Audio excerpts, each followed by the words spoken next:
Thank you, Madam Speaker. I acknowledge the traditional owners of the land on which we meet and all the ancient custodians of our continent, whose ancestors bartered with Macassan Trapangas supplying Chinese markets hundreds of years ago. President Xi, Madam Peng, you honour us with your presence, and it's my pleasure, on behalf of the opposition, to welcome you to our parliament. Mr. President, I know that you are fond of the Chinese proverb, "A good neighbour is not to be traded for gold." Indeed, for millennia, Australia and China have been neighbours. For decades we've been partners, and today again we confirm that we are firm friends. As opposition leader and then Prime Minister, it was the late great Gough Whitlam who first reached out to China diplomatically. He ended a generation of lost contact and began a thriving partnership now in its 5th decade. Before Whitlam, two-way trade between our countries was less than $100 million. There was not a single student from the People's Republic of China at an Australian university, not one.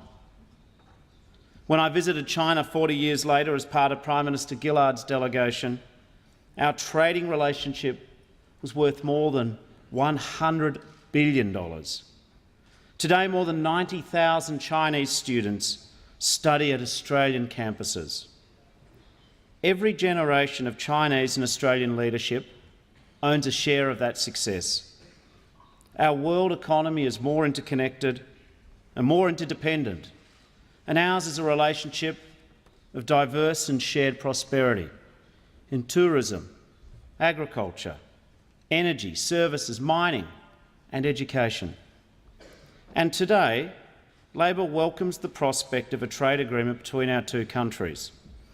A decade of hard work has gone into creating this opportunity for Australia, from Prime Minister Howard to Prime Ministers Rudd and Gillard, and now Prime Minister Abbott.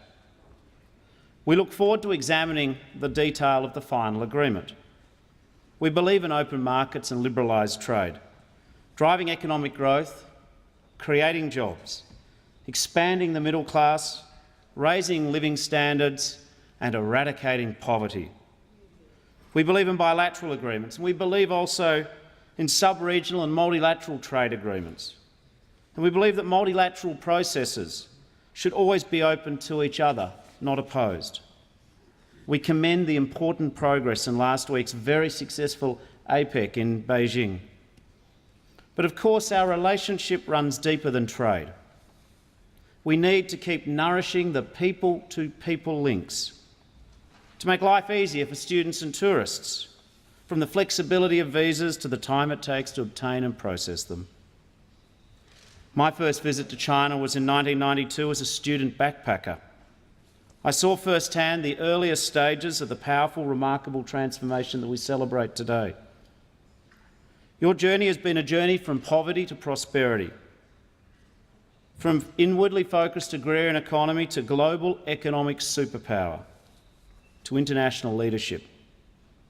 A journey that has lifted and liberated more than 500 million of your people from poverty and changed our world for the better.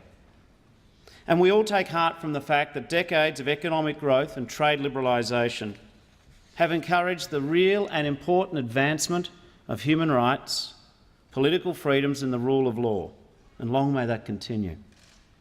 On some IMF estimates, in early October this year, the year of the horse, China quietly reclaimed its place as the world's largest economy. China's leadership of the new Asian Infrastructure Investment Bank and increased engagement with other multilateral institutions is an unambiguously good thing for the world.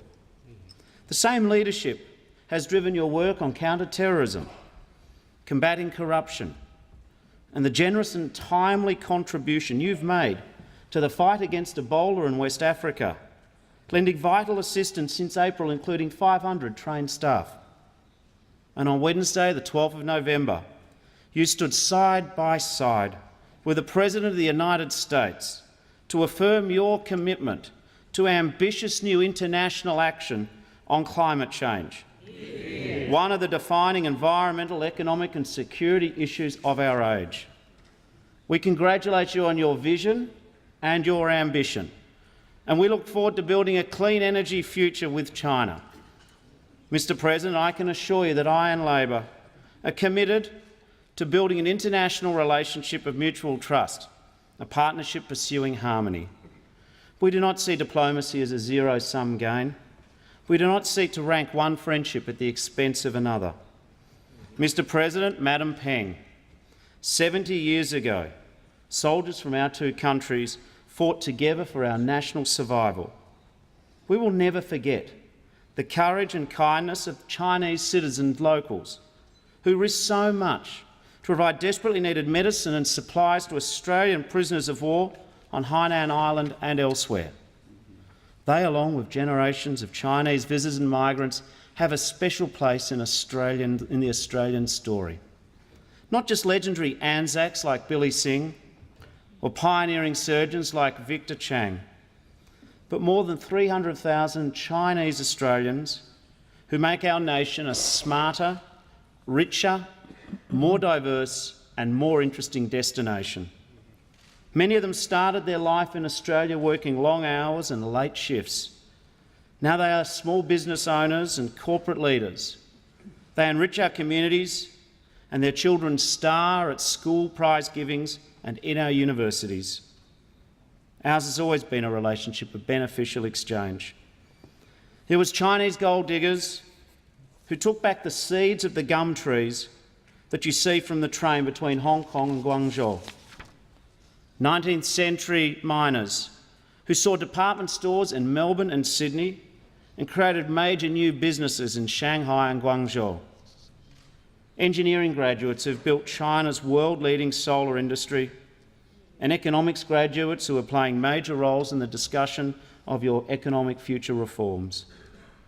We thank you for your visit, and we hope most of all that you take home fond memories of our nation. You are most welcome here. You always will be.